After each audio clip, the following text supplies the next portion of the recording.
Alaska, the 49th state of the US. The locals like to call it the last frontier. It's a beautiful land of forests and mountains and snow. Lots and lots of snow. Before European settlers arrived, the local Inuit people called it Alyeska, which loosely translates to ours. The US bought the entire state from Russia in 1867 for $7 million. A few decades later, $1 trillion worth of oil was discovered in Prudhoe Bay in the north. The fate of the Russian responsible for the sale is not known.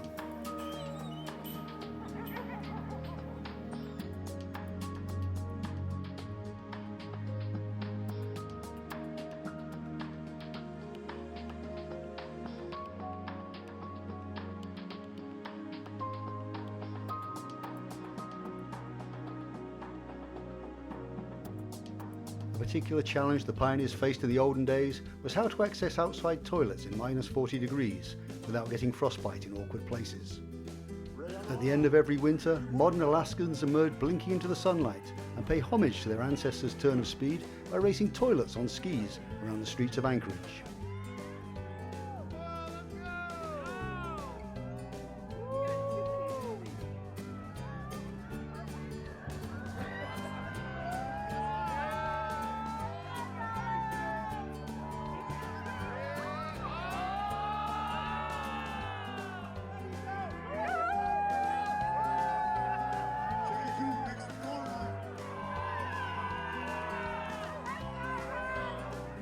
Grand championship race, winner takes it all.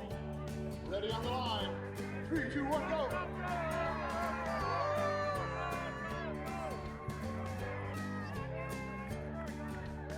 Ramrods! Grand champions. Congratulations, everybody. Thanks, everybody, for coming out. An essential of winter life in Alaska is the snowmobile, or snow machine as folks up here like to call them.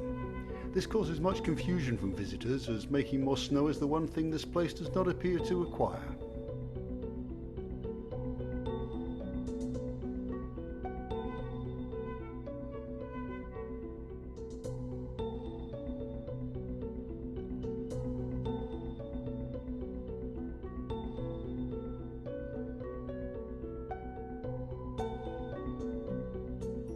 To the casual observer, Alaska appears to be 99% glacier and not an awful lot else.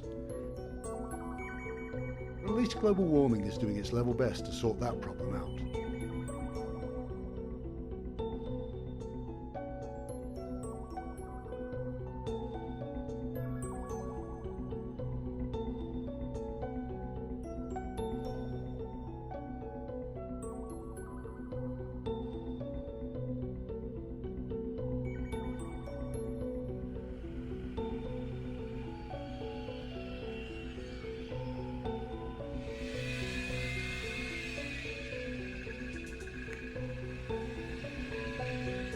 Before the snow machine, the only winter transport around these parts was dogs and sleds, immortalised in books like White Fang and The Call of the Wild.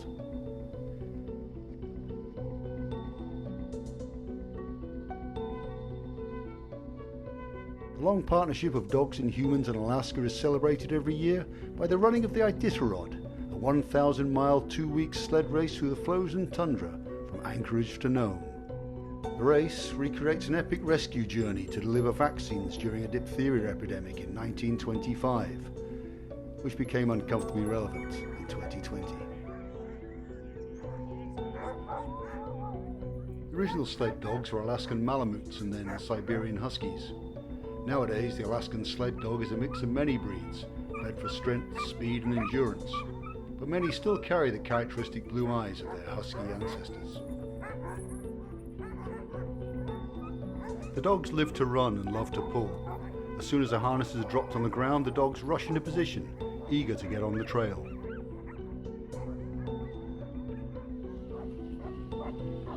Teams of 6 to 14 dogs can pull a loaded sled and a musher at 15 miles per hour for a full day, covering 100 miles in a single pull. It's a lovely and peaceful way to travel, as long as you don't mind staring at a dog's bum all day.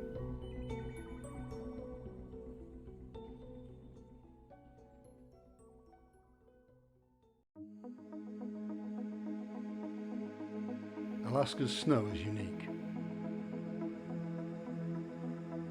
Snow here can hold on to a steeper slope than anywhere else in the world.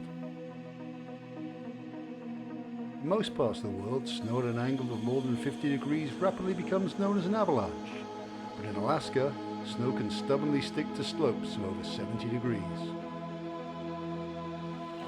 For most of human history, this was of academic interest only, as no one had figured a way to get to the top of these slopes, so no one could risk their lives sliding down them. But in the 1960s, some enterprising soul realized that the newfangled contraptions called helicopters would be an ideal way to drop foolhardy thrill seekers at the top of a mountain. Surprisingly, most of these people survived and reported back that it was an epic amount of fun. And so, the sport of heliskiing was born.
To those that know skiing, the Orca Cannery in Cordova is legendary. Anyone who grew up watching Warren Miller's ski films knew that the most spectacular sequence would always be a bunch of crazies jumping out of a bright blue helicopter and sliding down a white covered cliff in the Chugach Mountains. The cannery is home to Points North Heli where Kevin and Jessica Quinn have been taking folks with bad attitudes to self-preservation up into the Chugach Mountains for over 22 years. Flying a helicopter in the mountains in winter is a tricky proposition if you plan on coming home in one piece, and requires near perfect weather conditions. Snow, wind or cloud will keep you firmly on the ground. It's the only ski trip where you'll spend a good portion of the time wishing for it to just stop snowing.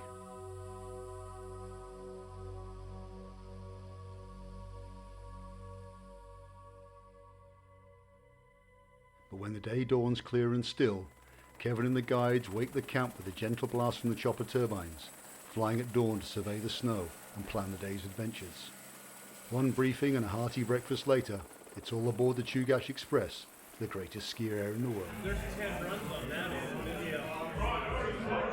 going to be a big day tomorrow, because I don't want any excuses about my legs are tired. I'm getting cramps, Keith.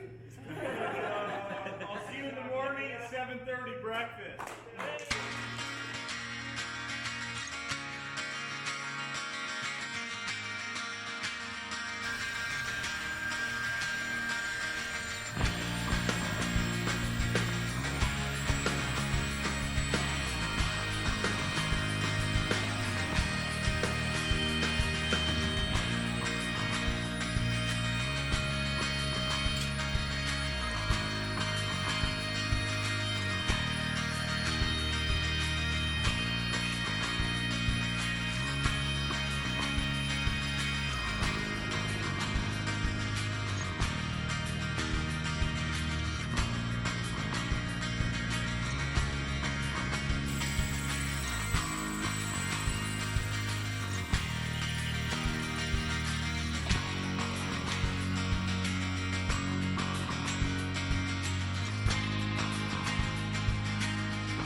Points North operate out of the remote town of Cordova, about 150 miles east of Anchorage.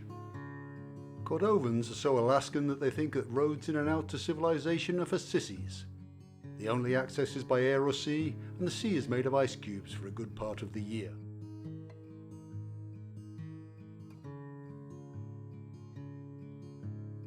Nestled at the foot of the Chugach mountains, there are more otters and eagles here than people.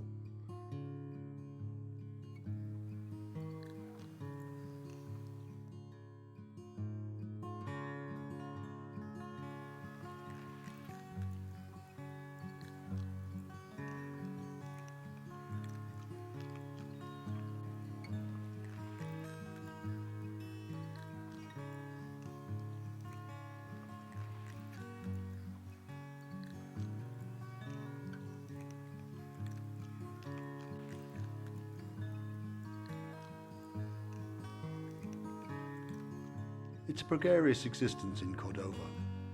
Originally home to the Eyak people, Cordova was settled by Europeans in 1908 to service copper mines in the mountains. 30 years later, the mines ran out and fishing and clams took over. 30 years after that, a massive earthquake lifted the entire town and the clam beds 6 feet up into the air. This put an end to the clam industry, but on the bright side, this handily opened up the Orca cannery to be used as a base for crazy people on skis.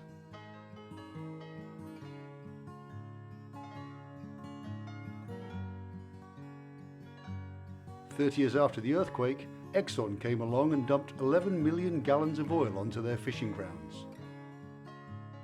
But the Cordovans are a hardy bunch, and nowadays the town relies on hunters and fisherfolk in summer and opens its doors to hordes of depraved heli-skiers in winter. 2020 marks 30 years since the last disaster in Cordova. Luckily, nothing bad is going to happen this year. Reports of a clown in the sewers have not been confirmed.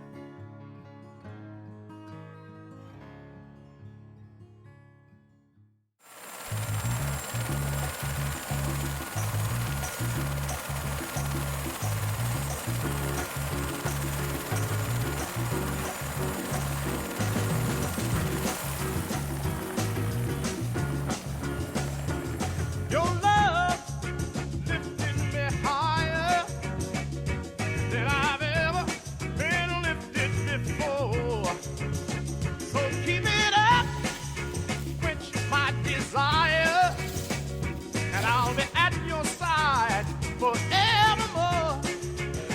You know your love keep on lifting higher, higher and higher.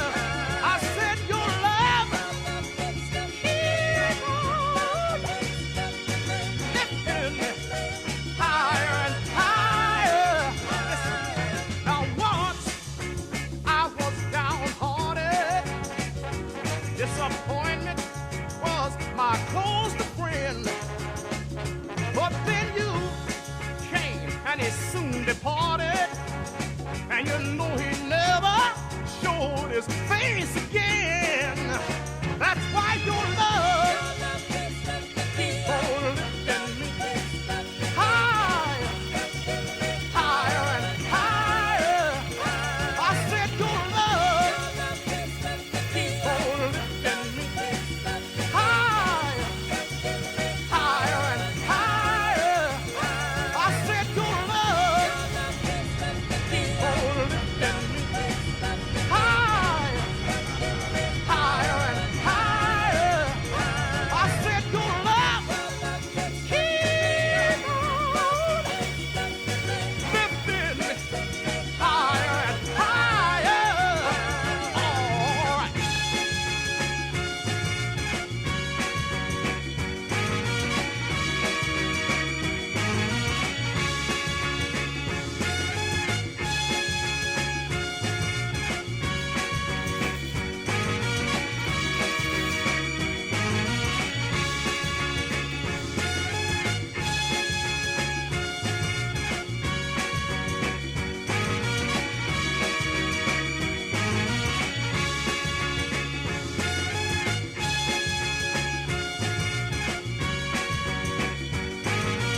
and face